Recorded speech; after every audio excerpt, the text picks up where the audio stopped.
Have you ever been absolutely certain about something, and then discovered you were wrong? Not a tiny detail, a huge, glaring thing you remember like it was carved in stone. Maybe you can still hear Darth Vader saying, "Luke, I am your father." Maybe you swear the cartoon was spelled Looney Tunes or that the Monopoly man had a monocle. If you do, welcome to a collective deja vu we call the Mandela Effect, where lots of people remember the same incorrect thing. Picture this. You're at a party, someone says Berenstain Bears, and a dozen people gasp, "No, it's Berenstein." You laugh, only to discover the books on the table actually say Berenstain. How did a whole crowd get that wrong together? That's the question we'll untangle today. The term Mandela Effect started from a strange collective memory about Nelson Mandela. Some people vividly remembered him dying in prison in the 1980s, a memory so specific it felt real.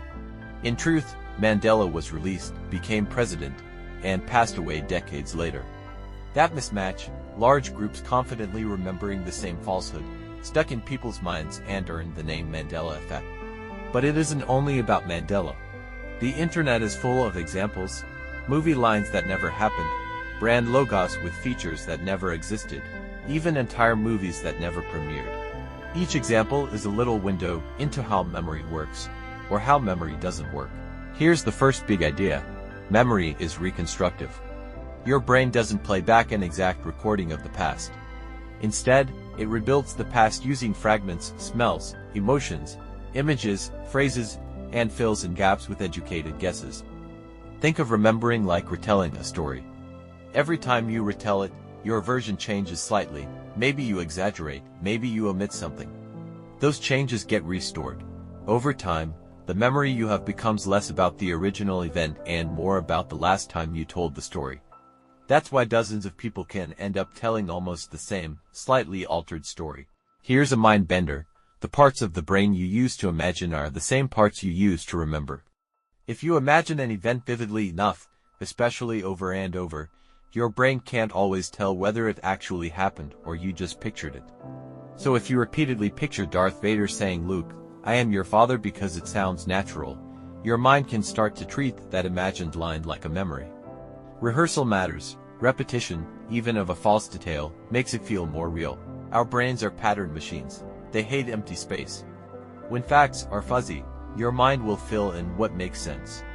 That's why so many people remember the Monopoly man with a monocle. A wealthy cartoon man logically could have a monocle, so the brain adds one. These unintentional insertions are called confabulations, stories your brain invents to make things coherent. They feel true, because they fit your expectations. Think about the children's game telephone. A sentence passes down a line and mutates. Memory works the same way, but the mutations aren't random. They are shaped by suggestion, context, and social reinforcement. If a friend confidently says, "Remember that movie where Sinbad played a genie called Shazam?" you might start to visualize it. Soon others echo that memory. The more the idea is repeated, especially by people you trust, the more your internal evidence grows. Psychologists call this memory implantation. A suggestion can literally plant a memory. Now imagine those whispers broadcast to millions. Social platforms and forums are perfect amplifiers.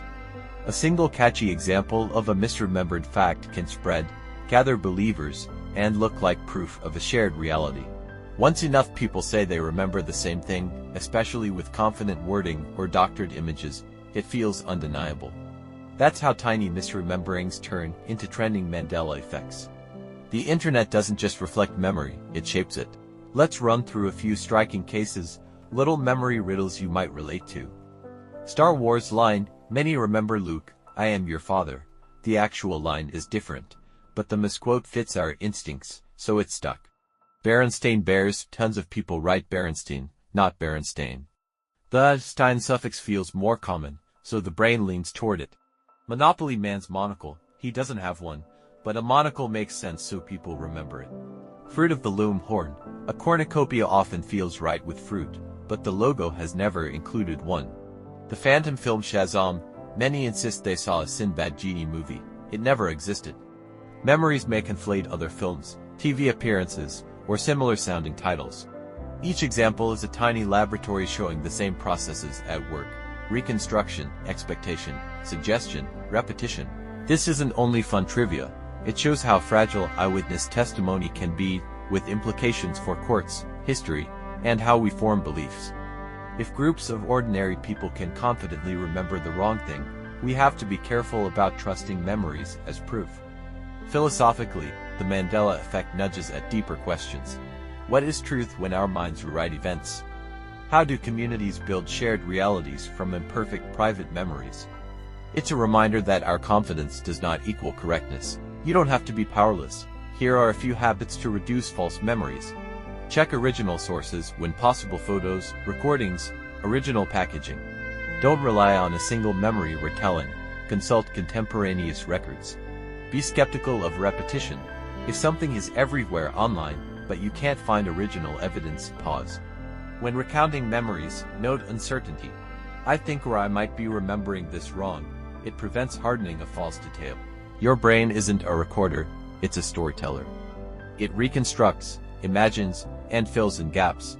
Social suggestion and repetition lock false details into place, and the internet accelerates all of that. The Mandela Effect is a spectacular, communal example of how our minds collaborate to create shared, and sometimes incorrect, memories.